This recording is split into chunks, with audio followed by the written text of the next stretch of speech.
Hello mga kalaags, nandito tayo ngayon sa Blue Paradise Resort dito sa Northern Samar. Kumusta kayo sa araw na ito? Maraming salamat pala sa inyong greetings sa aking malina sa kanyang pagdiriwang ng kanyang 77th birthday kahapon, araw ng Huwebes. Dalangin ko na ang lahat sa inyo ay nasa mabuting kalagayan sa mga oras na ito. So muli, samahan ninyo si Father Ron upang ating pakinggan ang Ebanghelyo sa araw na ito, araw ng Huwebes, November 21, 2024. Mula sa Ebanghelyo sa San Mateo, chapter 12, verses 46 to 50. Pakinggan natin ang Ebanghelyo sa araw na ito. Noong panahong iyon, samantalang nagsasalita pa si Jesus sa mga tao, dumating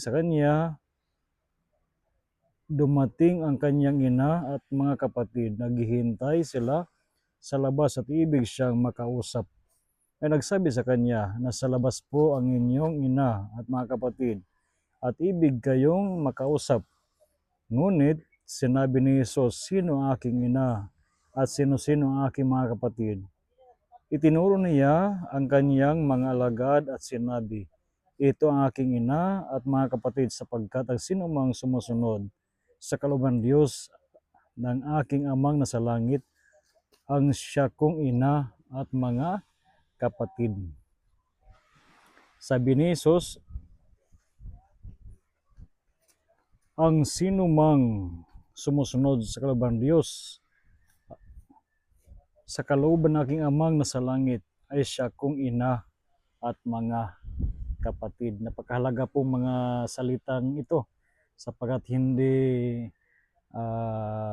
maaring maging basihan sapagkat ikaw ay iniluwal ng iyong ina, pareho ang ina ang inyong pinanggalingan o magulang na sapat na masabi natin na tayo ay kabilang sa pamilyang yon. Ang pagiging isang pamilya, hindi batayan na tayo ay iniluwal mula sa magulang, mula sa isang ina.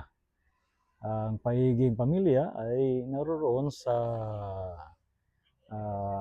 uri ng pamumuhay katulad ng pagmamahalan, pagtutulungan, pag-uunawaan, pagpapatawaran, ang pagsunod sa magagandang kalooban para sa ikabubuti ng isang pamilya. Ganun din, tayo bilang kaanib ng pamilyang Diyos, hindi sapat na tayo ay tumanggap lamang ng binyag na tayo masabi na kabahagi tayo ng pamilyang Panginoon. Ang pagiging bahagi sa pamilyang Diyos ay naroon sa pagiging masunurin natin sa kalooban ng Diyos sa buhay natin. Paano nga ba natin malaman ang kalooban ng Diyos? Siyempre, napakahalaga ang ating panahon sa pakikipag-usap sa Panginoon. Napakahalaga ating buhay panalangin. At napakahalaga ang ating pakikinig lagi sa mga aral ng ating Panginoon. At siyempre, pagkasabuhay ng ating panampalataya bilang mga Kristiyano. Sa pamagitan ito, tunay nga na matutulungan tayo na maging masunurin sa kalooban ng Diyos at masabi natin na tayo ay bahagi o tunay ngang bahagi sa pamilyang Diyos.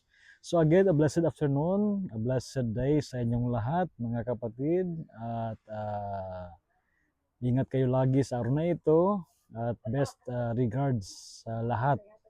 Okay? At sa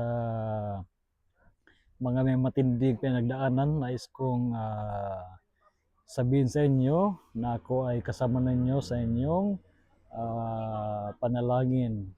Lalo na ang aking kaibigan dyan sa Pusibe Santos, isang magaling na mga awit, si Romy Salvo, na pumanaw. Kailan lang itong nakaraang November 19. Siya hindi inabot ng kanyang birthday sa November 20. Ka-birthday siya ng aking ina. 1947 din. Kaya ako'y nakikiramay sa kanyang pamilya dyan sa Kaburan. Okay? So again, a blessed day sa inyong lahat at ingat kayo lagi.